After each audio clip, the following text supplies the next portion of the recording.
আসসালামু আলাইকুম। নবম শ্রেণীর শিক্ষার্থীবৃন্দ, ভূগোল ক্লাসে তোমাদেরকে আমন্ত্রণ জানাচ্ছি। আমি মোহাম্মদ আরিফুল ইসলাম আরিফ, সহকারী শিক্ষক, বাগিয়া উচ্চ বিদ্যালয়। সুপ্রিয় শিক্ষার্থী, আজকে আমি আলোচনা করব নবম দশম শ্রেণীর ভূগোল ও পরিবেশ বিষয়ে পঞ্চম অধ্যায় বায়ুমণ্ডল সম্পর্কে।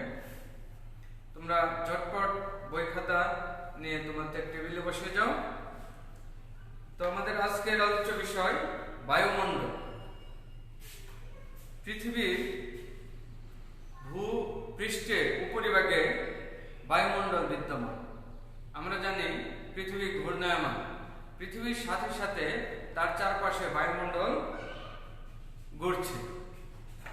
আমরা এই ছবিটাতে লক্ষ্য করি, এটা যদি পৃথিবী হয়, পৃথিবীর চারপাশে বায়ুমণ্ডলও একইভাবে ঘূর্ণমান।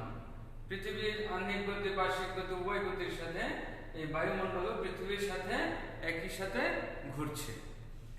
এই বায়ুমণ্ডলগুলো এগুলি বিভিন্ন স্তরে বিন্যস্ত থাকে।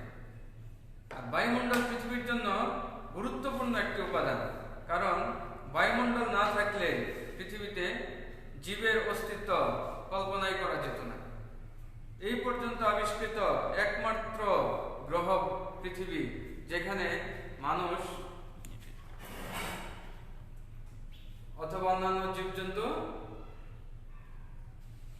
জীবজন্তুর বাস উপযোগী।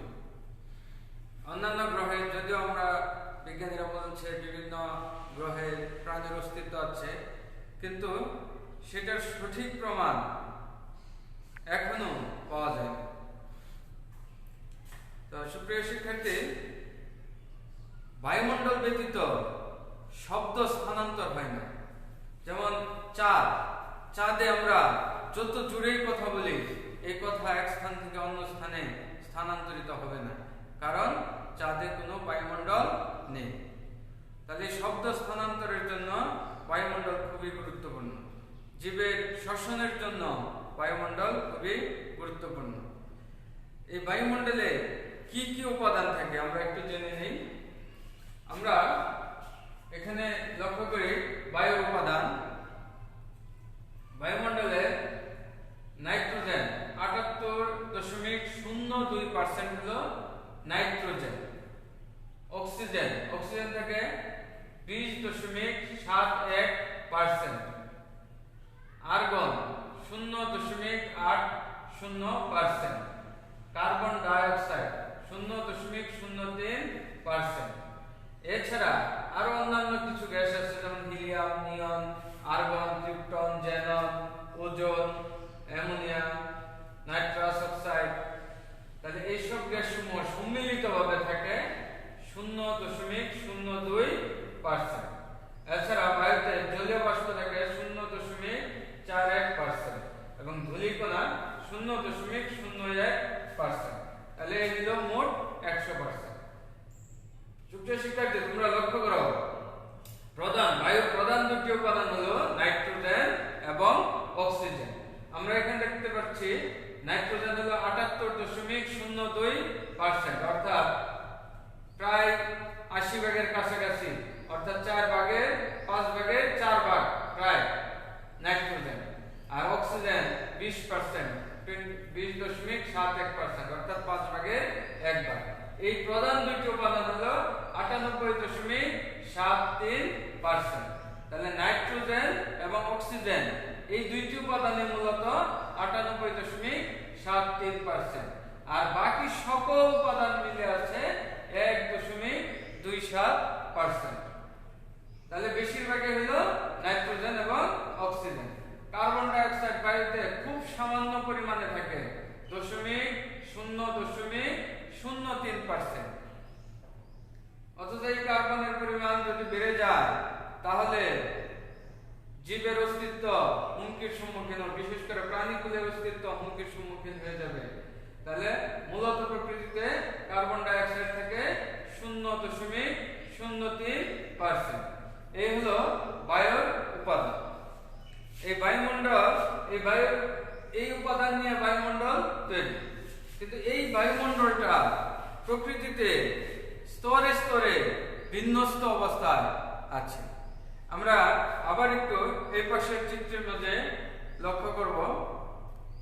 পৃথিবীর চারপাশে যে বায়ুমণ্ডল আছে চারদিকে, প্রথমে পৃথিবীর নিকটবর্তী ভূপৃষ্ঠের নিকটবর্তী যে বায়ুমণ্ডল, এগুলি অপেক্ষাকৃত ভারী থাকে এবং এরপরে পর্যায়ক্রমে উপর দিকে উঠলে বায়ু হালকা হয় এবং এখানে বায়ু উপাদানের পরিমাণ কমতে থাকে এবং সর্বশেষ বাইরের শেষের দিকের যে বায়ু, এখানে পৃথিবী থেকে প্রায় 1000 কিলোমিটার উপরে 10,000 কিলোমিটার উপর পর্যন্ত বায়ুমণ্ডল বিস্তৃত। পৃথিবী থেকে প্রায় 10,000 কিলোমিটার, এরপরে আর বায়ুমণ্ডল থাকে না, এরপরে সেটা হলো মহাশূন্য। তাহলে আমরা এই পৃথিবী থেকে এই বায়ুমণ্ডলটাকে আমরা যদি এইভাবে দাগ দিয়ে এই অংশটাকে নেই, তাহলে আমরা এই অংশটুকু এইভাবে মনে করো আমরা দাগ দিয়ে এই অংশটুকু এখানে নিলাম, অর্থাৎ এইটুকু হলো পৃথিবী, তার উপরে বায়ুমণ্ডলের স্তরগুলো এই চিত্রে এইভাবে দেখানো। নিচে হলো পৃথিবীর অভ্যন্তরভাগ, পৃথিবীর অভ্যন্তরভাগ। তারপরে হলো বায়ুমণ্ডলের স্তর। এখানে 5টি স্তর আমরা প্রধানত পাবো। নিচের দিকের স্তর ট্রপোমণ্ডল, ট্রপোমণ্ডল। তারপরের স্তর, তার উপরে মানে ট্রপোমণ্ডলের উপরে হলো স্ট্রাটোমণ্ডল, স্ট্রাটোমণ্ডল। তার উপরের স্তর মেসোমণ্ডল, মেসোমণ্ডলের উপরে হলো তাপমণ্ডল, এর উপরে এক্সোমণ্ডল। তাহলে এই বায়ুমণ্ডলের মোট স্তর হলো 5টি, প্রধান স্তর 5টি: ট্রপোমণ্ডল, স্ট্রাটোমণ্ডল, মেসোমণ্ডল, তাপমণ্ডল, এক্সোমণ্ডল। এখন এই ট্রপোমণ্ডল বায়ুমণ্ডলের সবচেয়ে নিচের স্তর, পৃথিবীর নিকটবর্তী, পৃথিবীর নিকটবর্তী যে স্তর সেটা হলো ট্রপোমণ্ডল। এই ট্রপোমণ্ডল সাধারণত গড়ে 18 কিলোমিটার, আবার কোনো কোনো ক্ষেত্রে 16 থেকে 19 কিলোমিটার এবং মেরু অঞ্চলে 8 কিলোমিটার। এই যে মেরু, পৃথিবীর এটা উত্তর মেরু, দক্ষিণ মেরু, এই মেরু অঞ্চলে এই বায়ুমণ্ডলের স্তর থাকে সাধারণত 8 কিলোমিটার। আর নিরক্ষীয় অঞ্চলে বেশি থাকে, পৃথিবীর যে মাঝামাঝি অংশ সেটাকে বলা হয় নিরক্ষীয় অঞ্চল। এই নিরক্ষীয় অঞ্চলে এই ট্রপোমণ্ডলের উচ্চতাটা বেশি থাকে, 16 থেকে 19 কিলোমিটার। তাহলে নিরক্ষীয় অঞ্চলে ট্রপোমণ্ডলের উচ্চতা 16 থেকে 19 কিলোমিটার আর মেরু অঞ্চলে 8 কিলোমিটার। গড়ে এভারেজে এই ট্রপোমণ্ডল হলো প্রায় 18 কিলোমিটার, কম বেশি, একটু কম বেশি হতে পারে। আর এই ট্রপোমণ্ডলে এই যে পৃথিবীর উপরে এখানে পাহাড় পর্বত থাকে, আর এই ট্রপোমণ্ডল থেকেই মেঘ, বৃষ্টি এগুলি সৃষ্টি হয়। তাহলে ট্রপোমণ্ডল থেকে মেঘ, বৃষ্টি, বায়ু প্রবাহ, ঝড়, তুষারপাত, শিশির, কুয়াশা সবকিছুই, বজ্রপাত, এই ঝড় বৃষ্টি সবকিছুই হয় এই ট্রপোমণ্ডলে। ট্রপোমণ্ডলের ভূপৃষ্ঠ থেকে উচ্চতা বৃদ্ধির সঙ্গে সঙ্গে এই ভূপৃষ্ঠ থেকে উপরের দিকে উঠলে পর্যায়ক্রমে প্রতি কিলোমিটারে 6 ডিগ্রি সেলসিয়াস করে তাপমাত্রা কমতে থাকে। প্রতি 1000 মিটার অর্থাৎ 1 কিলোমিটার, প্রতি 1000 মিটারে 6 ডিগ্রি সেলসিয়াস তাপমাত্রা কমতে থাকে। অর্থাৎ আমরা যে মাটিতে আছি, পৃথিবীতে আছি, পৃথিবীর ভূত্বকে আছি, এখান থেকে যদি আমরা উপরের দিকে উঠতে থাকি তাহলে আমরা প্রতি 1 কিলোমিটার উপরে উঠলে তাপমাত্রা 6 ডিগ্রি সেলসিয়াস কমতে থাকবে। আমরা যদি এখান থেকে উপর দিকে 5 কিলোমিটার উঠি, উপরে উঠি, তাহলে 5-6 30 ডিগ্রি সেলসিয়াস তাপমাত্রা কমবে। অর্থাৎ পৃথিবীতে যদি তখন তাপমাত্রা 30 ডিগ্রি থাকে আর আমরা 5 কিলোমিটার উপরে উঠি তাহলে সেখানে তাপমাত্রা হবে 0 ডিগ্রি। যদি আরো 5 কিলোমিটার, আরো 1 কিলোমিটার উঠি তাহলে আরো 6 কমে যাবে, তখন হবে -6 ডিগ্রি সেলসিয়াস। তাহলে উপরের দিকে আমরা যতই উঠবো প্রতি 1 ডিগ্রি সেলসিয়াস করে, প্রতি 1 কিলোমিটারে 6 ডিগ্রি সেলসিয়াস করে তাপমাত্রা কমতে থাকে। এভাবে একটি পর্যায়ে গিয়া তাপমাত্রা স্থির থাকে, আর কমেও না বাড়েও না, তাপমাত্রা পর্যায়ক্রমে কমতে থাকে। কিন্তু এক পর্যায়ে গিয়ে সেখানে তাপমাত্রা স্থির থাকে, সেখানে তাপমাত্রা কমবেও না বাড়বেও না। এই স্থানটাকে বলা হয় ট্রপো বিরতি। ওই স্থানটাকে বলা হয় ট্রপোবিরতি। অর্থাৎ ট্রপোমণ্ডলের শেষ প্রান্ত যেখানে তাপমাত্রা স্থির থাকে, এরপরে আর তাপমাত্রা কমবে না, সেই স্থানটাকে বলা হয় ট্রপোবিরতি। ওই ট্রপোবিরতিতে তাপমাত্রা থাকবে -54 ডিগ্রি সেলসিয়াস। ট্রপোবিরতিতে তাপমাত্রা হলো -54 ডিগ্রি সেলসিয়াস। আর এই ট্রপোমণ্ডলে বাতাসের 75% উপাদান এই ট্রপোমণ্ডলে অবস্থান করে। বাকি যে উপাদানগুলি, বাকি 25% উপরের দিকে অবস্থান করে। তাহলে বাতাসের যে উপাদানগুলো আছে, যে গ্যাসগুলি আছে, গ্যাসীয় কণিকা আছে, এই সবগুলি বেশিরভাগ অর্থাৎ 4 ভাগের 3 ভাগে থাকে নিচের অংশে ট্রপোমণ্ডলে।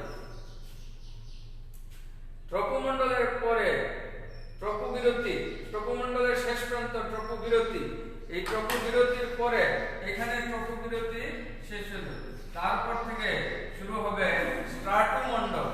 স্ট্রাটোমণ্ডলে প্রতি সেকেন্ডে প্রতি কিলোমিটারে 4 ডিগ্রি সেলসিয়াস করে তাপমাত্রা পর্যায়ক্রমে বৃদ্ধি পেতে থাকে। আর এই স্ট্রাটোমণ্ডল এর উচ্চতা প্রায় 50 কিলোমিটার। অর্থাৎ ট্রপোমণ্ডল প্রায় 18 কিলোমিটার। 18 কিলোমিটারের পর থেকে, অর্থাৎ আমি যে স্থানে দাঁড়িয়ে আছি এখান থেকে 18 কিলোমিটার পর্যন্ত, 18 কিলোমিটার উপর পর্যন্ত হলো ট্রপোমণ্ডল। আর ট্রপোমণ্ডল থেকে আরো উপরে যদি আমি 50 কিলোমিটার উঠি, তাহলে বাকি অংশ 18 কিলোমিটার পর থেকে আরো 50 কিলোমিটার, সেটা হলো স্ট্রাটোমণ্ডল।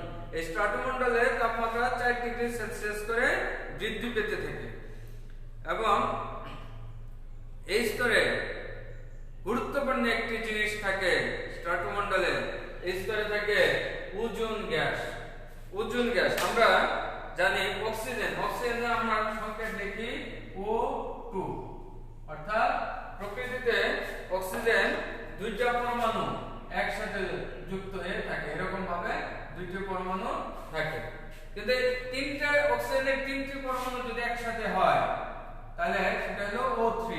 আর এটা কিভাবে থাকবে, এরকম ভাবে,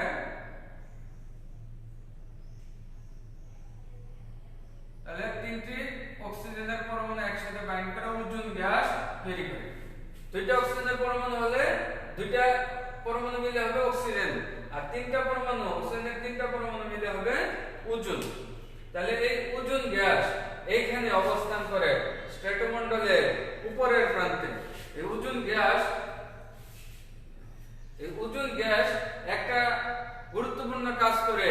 সূর্য থেকে যে অতিবেগুনি রশ্মি আসে, সূর্য থেকে আলট্রাভায়োলেট রে, তারপরে আলফা রে, গামা রে, বিটা রে, এইসব অতিবেগুনি রশ্মিগুলি সূর্য থেকে আসে।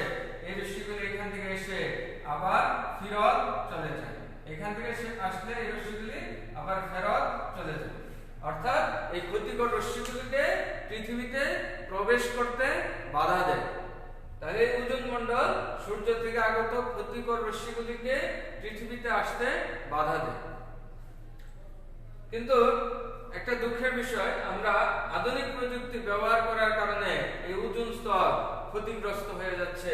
অনেক জায়গায় আকাশে মাইলের পর মাইল ওজোন স্তর ধ্বংস হয়ে গিয়েছে, যার জন্য ওজোন স্তর ধ্বংস হওয়ার কারণে সূর্য থেকে যে আলোক রশ্মি পৃথিবীতে প্রবেশ করে সেটা আর ফিরে যায় না।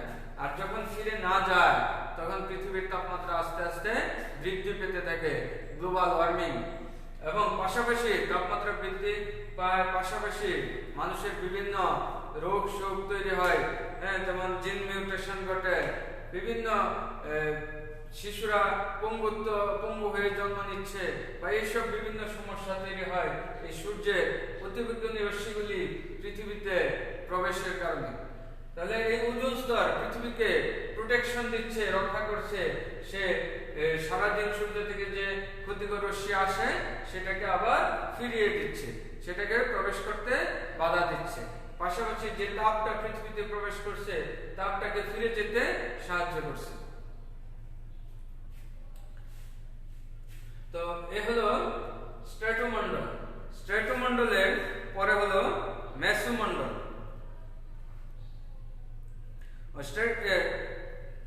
স্ট্রাটোমণ্ডলে আরেকটা জিনিস আমি বলে গেছি, স্ট্রাটোমণ্ডলে এখানে এই স্তরে অতি সূক্ষ্ম ধূলিকণা ছাড়া কোন রকম জলীয় বাষ্প থাকে না। এখানকার আবহাওয়া শান্ত থাকে। বিশেষ করে এখানে জেট বিমানগুলি এই স্তরে চলাচল করে। এখানে ঝড় বৃষ্টি নাই, কোন রকম আবহাওয়া জলবায়ু সংক্রান্ত কোনো সমস্যা নাই। তাহলে জেট বিমানগুলি এই স্তরে সাধারণত চলাচল করে। ট্রপোমন্ডলের উপরে হলো মেসোমন্ডল। ট্রপোবিরতির উপরে প্রায় 80 কিলোমিটার ট্রপোমন্ডলে উঁচু স্তরের পরে ট্রপোবিরতি থাকে। যে অংশে তাপমাত্রা স্থির থাকে অংশটাকে বলা হয় ট্রপোবিরতি। ট্রপোবিরতির উপরে তারপরে হলো মেসোমন্ডল। এই মেসোমন্ডল, ওইখানে মেসোমন্ডলের তাপমাত্রা সবচেয়ে কম থাকে -83 ডিগ্রি সেলসিয়াস।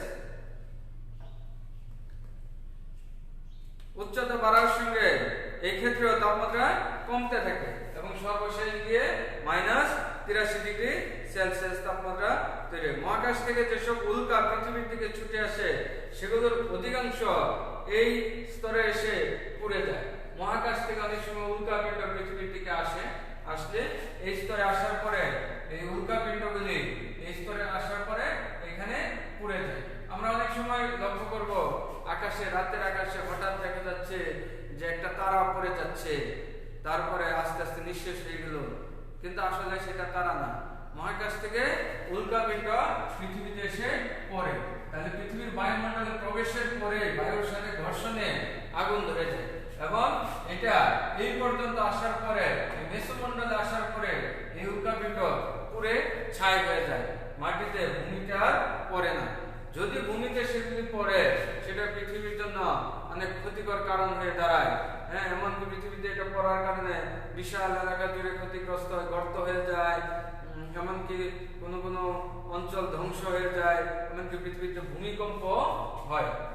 তাহলে এইসব উল্কাপিণ্ড এই মেসোমণ্ডলে এসে সাধারণত পুড়ে শেষ হয়ে যায়। মেসোমণ্ডলের শেষ প্রান্ত মেসোবিরতি। মেসোমণ্ডলে -83 ডিগ্রি সেলসিয়াস তাপমাত্রা হওয়ার পরে বেশ কিছু অঞ্চল, কতটুকু এরিয়া জুড়ে, প্রায় কয়েক কিলোমিটার এরিয়া জুড়ে সেখানে তাপমাত্রা স্থির থাকবে। যে অংশকে বলা হয় মেসোবিরতি। মানে ট্রপোমণ্ডলের শেষ প্রান্ত ট্রপোবিরতি, স্ট্র্যাটোমণ্ডলের শেষ প্রান্ত ট্রপোবিরতি, স্ট্র্যাটোবিরতি, মেসোমণ্ডলের শেষ প্রান্ত মেসোবিরতি। তাহলে মেসোবিরতির পরে শুরু হলো তাপমণ্ডল। তাহলে তাপমণ্ডল মেসোমণ্ডলের পরে, মেসোমণ্ডল থেকে উপরে আরো প্রায় 500 কিলোমিটার পর্যন্ত হলো তাপমণ্ডল। মেসোমণ্ডল থেকে উপরে, মেসোবিরতির উপরে আরো 500 কিলোমিটার পর্যন্ত সেই স্থানকে বলা হয় তাপমণ্ডল। এই স্তরের তাপমাত্রা দ্রুত হারে বৃদ্ধি পেয়ে 1480 ডিগ্রি সেলসিয়াস পর্যন্ত হয়। তাহলে এই স্তরের তাপমাত্রা দ্রুত বৃদ্ধি পায় এবং এখানে 1480 ডিগ্রি সেলসিয়াস পর্যন্ত তাপমাত্রা হয়। তাপমণ্ডলের উপর স্তরের তাপমাত্রার পরিমাণ প্রায় স্থির, উপরের তাপমাত্রার পরিমাণটা প্রায় স্থির থাকে, কিন্তু নিচের অংশ যেটাকে বলা হয় আয়ন মণ্ডল, এই তাপমণ্ডলের নিচের অংশ আয়ন মণ্ডল বলা হয়। এই আয়ন মণ্ডলে এখানে বেতার তরঙ্গ প্রতিফলিত হয়। তীব্র সৌর বিকিরণের রঞ্জন রশ্মি, অতিবেগুনি রশ্মির সংঘাতে এই অংশের বায়ু আয়নযুক্ত হয়। তাহলে এই অংশের বায়ু আয়নযুক্ত হয়, তাহলে এই অংশকে বলা হয় এই জন্য আয়ন মণ্ডল। আমরা পৃথিবী থেকে যেসব বেতার তরঙ্গ প্রেরণ করা হয়, এই বেতার তরঙ্গগুলো আয়ন মণ্ডলে আসে, আয়ন মণ্ডল থেকে আবার পৃথিবীতে ফিরে আসে। তাহলে যেমন মনে করো পৃথিবীতে এখানে কেউ বেতার তরঙ্গের মাধ্যমে কোন শব্দকে বাতাসে মিশিয়ে দিল, এটা এসে আয়ন মণ্ডল থেকে আবার পৃথিবীতে ফিরে আসবে। এর ফলে যেমন বাংলাদেশ বেতার থেকে বেতার তরঙ্গ মিশিয়ে দিচ্ছে বাতাসে, এটা আয়ন মণ্ডলের মাধ্যমে সম্পূর্ণ চারদিকে চলে যাবে এবং এটা মনে করো আমেরিকা কেউ শুনছে, তাহলে সেই আয়ন মণ্ডল থেকে বেতার তরঙ্গটা আবার পৃথিবীতে ফিরে আসবে, তখন তারা সেটা শুনতে পাবে। তাহলে পৃথিবী থেকে যে বেতার তরঙ্গ প্রেরণ করা হয় সেটা এই আয়ন মণ্ডলে গিয়ে পৌঁছে, সেখান থেকে আয়নমণ্ডল থেকে পৃথিবীর যে কোনো প্রান্ত থেকে অন্য কেউ শুনতে পারে, অর্থাৎ আয়নমণ্ডল থেকে আবার সেটা পৃথিবীতে ফিরে আসে। তাহলে বেতার তরঙ্গগুলো পৃথিবী থেকে আয়নমণ্ডল পর্যন্ত যায়, আবার আয়নমণ্ডল থেকে আবার পৃথিবীতে ফিরে আসে।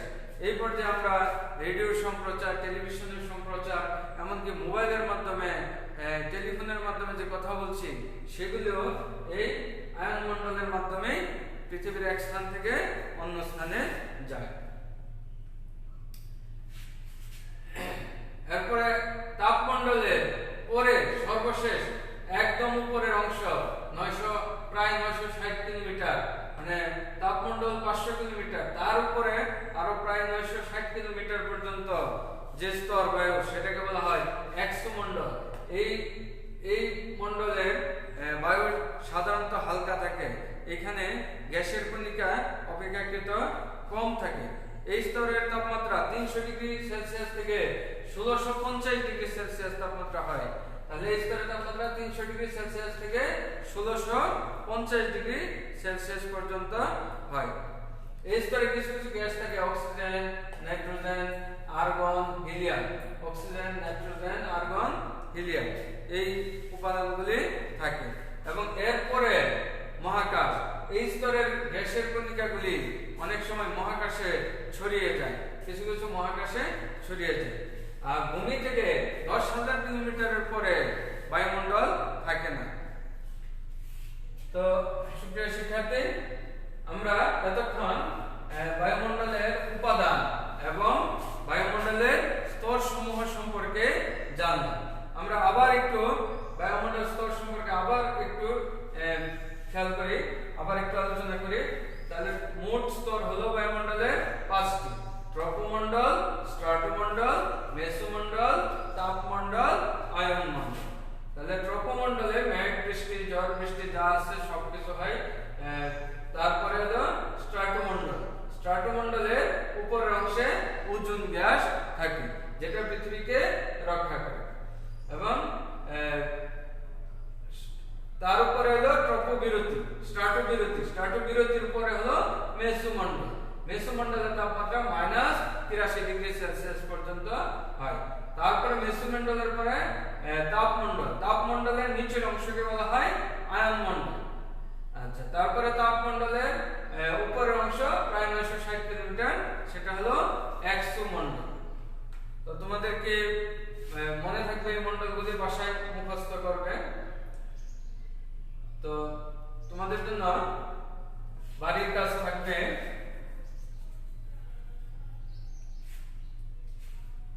বায়ু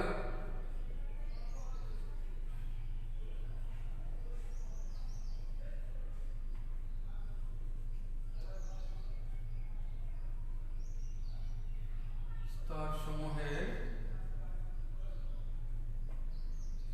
চিহ্নিত চিত্র অঙ্কন করো। তাহলে বায়ুর স্তরসমূহের চিহ্নিত চিত্র অঙ্কন করবে। এই চিত্রটা বায়ুর যে স্তরগুলি, এগুলির চিহ্নিত চিত্র অঙ্কন করে বিদ্যালয়গুলো হলে বিদ্যালয়ে জমা দেবে। তো সুপ্রিয় শিক্ষার্থী, যারা এই ক্লাসটি উপভোগ করেছ, তোমরা ক্লাসটি ভালো লাগলে অবশ্যই লাইক দেবে এবং শেয়ার করে তোমার সহপাঠীকে দেখার সুযোগ করে দেবে।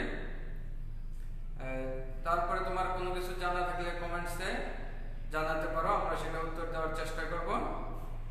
আর এই ভিডিওগুলি তুমি ইউটিউবে পাবে, ইউটিউব চ্যানেল আমার ক্লাসগুলি পাবে BHS আরিফ স্যার।